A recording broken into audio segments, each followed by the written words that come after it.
Ayan, maagang pamasko ni Brainslop. Ayan oh. Mano po Nino. Ayan mga lodi. Sumisipat na ng pamasko si Louie sa atin. Ayan na, pinlashlightan na mga lodi. Ano yung sikreto para manalo sa ano? Tingin ko balance dapat. Dapat may bloodline ka. Tapos dapat tama rin yung conditioning mo.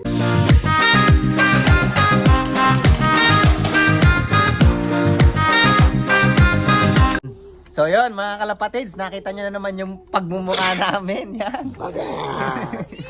Yan, ito pa rin siya. Ha? Oh. So yan mga kalapatids, nakita nyo na naman yung Bagbako. yun. Baga! So ang tagal namin din nakapag-vlog with Brainslop. Yan sa channel natin. Sa mga Ayun, naghahanap. Ayan, ito na. Namiss ko nga kayo eh. Yan. Namiss ko rin yung pagsama sobrang dito. ang tagal na namin nagkagalit. Kaya yan, Ito rin dito na siya kami yan. kalapati ito. So yan, ang dahilan bakit nawala si Brainslop. Ano, ba't ba nawawala sa kami nagpupunta bro?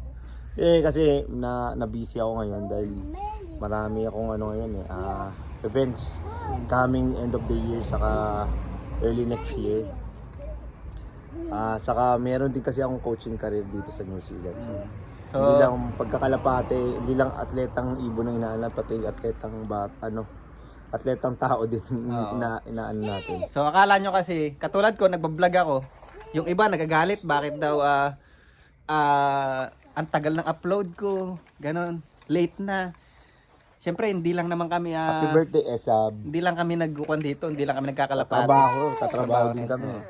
Tingnan nyo, nakasingit lang tayo ng oras kasi may maagang pamasko si Brainslop sa atin.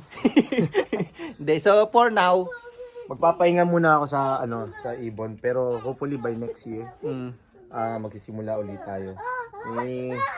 Pero abangan niyo yung Invercargill race. Wait for the maganda kasi magkakaroon kami ng Invercargill race. Abangan niyo yung kay Uno kasi maganda yung preparation niya dito. Saka hopefully, aabang din ako talaga. Ako sayang may mga ibon sana ako. Yung Christchurch ko medyo disaster. di niya na, Talaga may lesson learned talaga din doon. Kahit naman na disaster yung karera ko. Pag talagang mga distance race dapat tuto ka talaga yung monitor mo yung kalapati mo kung kumakain ba, monitor mo kung tama ba yung iniinom nila. Tingnan mo rin kung yung gamot na binibigay mo nauubos ba nila kasi minsan hindi pala kinakain o hindi pala iniinom. marami kasi sa sobrang busy niya ngayon. Oo, kung ano-ano. Honestly, hindi nakikita nyo sa basketing, 'di ba? Dati pagka nagbabasket kami ng ibon, nandun siya sa vlog natin.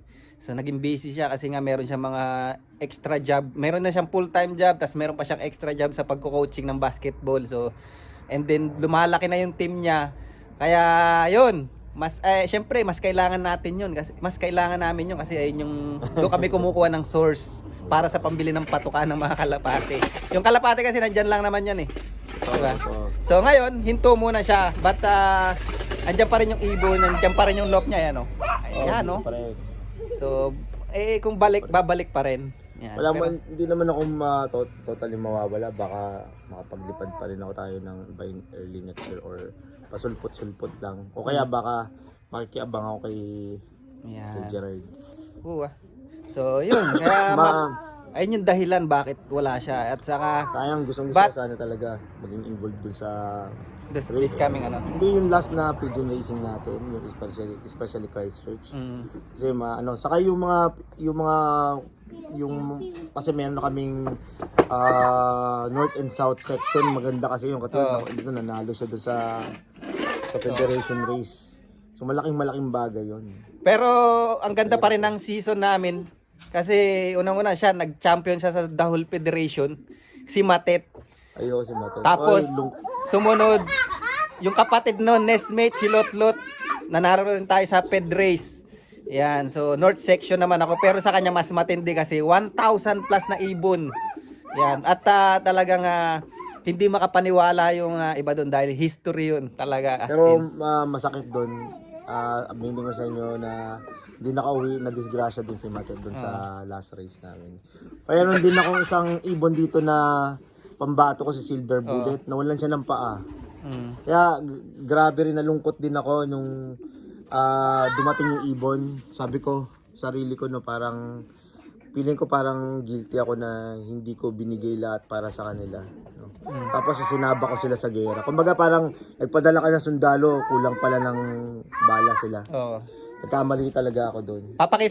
Gusto ko sana ipakita sa video kaya lang parang bawal yata yun. Pero ang nangyari kasi, yung ibon na yun, si Silver Bullet, champion niya yun mga Lodi ng Young Bird yun, di ba? Young Bird. Hard race yun mga Tapos Lodi. din yung mga nanalo din siya ng mga sa mga pooling, team, yan. sa teams nanalo din. So siya nung sa mga- nanalo si Matet na pang first siya sa federation, pang 8th place naman Oo, yung eight Silver Bullet. Silver Bullet, marami na siyang panalo. Kapatid siya ni Stubborn, full sibling yun. And sa kasamaan palad, yung last race namin 700 plus kilometer. Late na siya, hindi na siya nakauwi ng first day ng Daybird, pero Oo, pinilit niya makauwi dahil putol na yung paan. putol niya yung paa niya. So Yung ano niya, yung may sing-sing niya, wala na yung ano niya, yung microchip niya. Tapos balat na lang nakahawak doon sa ano. So, ang lakas na ibon kasi, mantakin mo putol na paa mo. Pinilit pa Nakayanan niya. niya pang umuwi. Ganun katindi. So, For keep na ngayon, kaya hindi ko na talaga siya. Para tuloy, kasi yung bago ko isakay yun, tinapa ko siyang gano'n. Sabi ko, sasakay, gusto ko pa bang i-prove to? nahinaya Subukan ko pa ba? Kaso alam mo yun, kasi hindi ka na nag-iisip ng tama. Sakay na lang ako ng sakay, kuha na lang ako ng kuha. sobrang busy. Kaya ngayon tuloy, napaisip ako na wag ko na uli sakay si Stubborn. Kasi alam mo yun, yung parang live ano naman yun live trophy mo yun. Oo. Buhay na trophy mo yun, alam mo yun. Wala ka na magiging Parang kahit nagkaroon tayo ng trophy na maganda pa o ano. Pero yung ibon mismo kasi Pero yung pare doon sa regarding kay Matet, kung may makakakuha noon, kunyari may nakakuha na iba, tapos sabi papa isusurrender sa akin. Kahit bilihin ko uli sa kanya, kahit bayaran. ano ba yung ring number nun? 2250. Uwak 2250. Yun.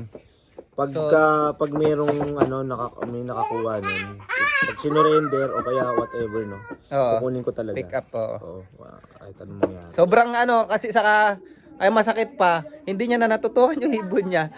Na-tsempo pa sa hard race. Totoo. Ang daming ibon na nawala, kaya talagang disgrasya. Kaya nitong mga last race niya is ang pangit ng Labas. No? ng race result dahil hindi niya na naasikaso yung ibon. Nasa tao talaga, proven na Pero ano importante sa'yo? Bloodline, conditioning, ba't para manalo? Ano yung sikreto para manalo sa sa tingin ko balance dapat. Dapat may bloodline ka. Tapos dapat tama rin yung conditioning mo.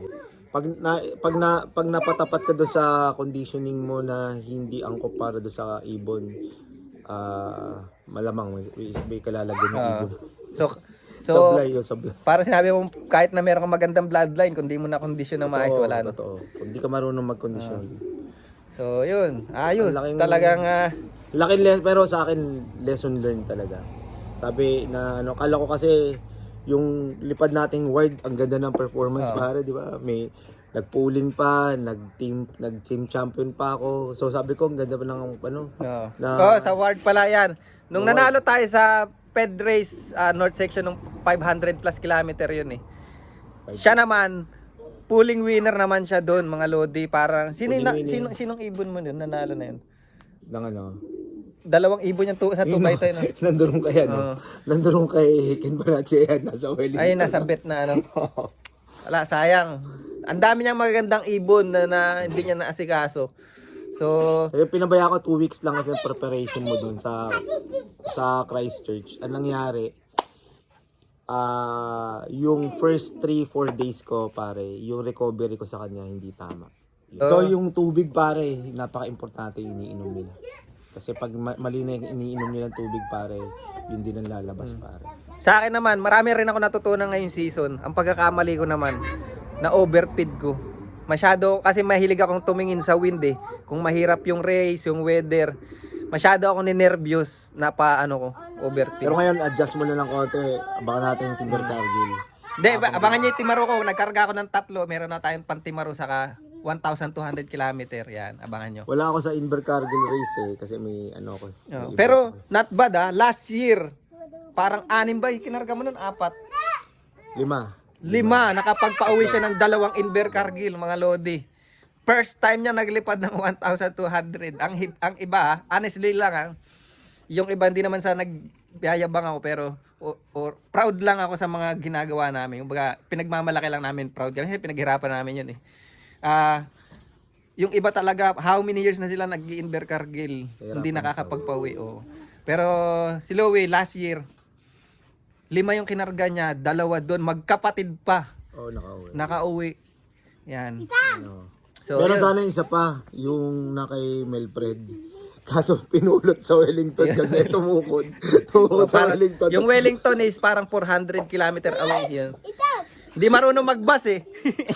Yung may nakakita daw, sabi ang bait, binit-bit na tao pinasok sa...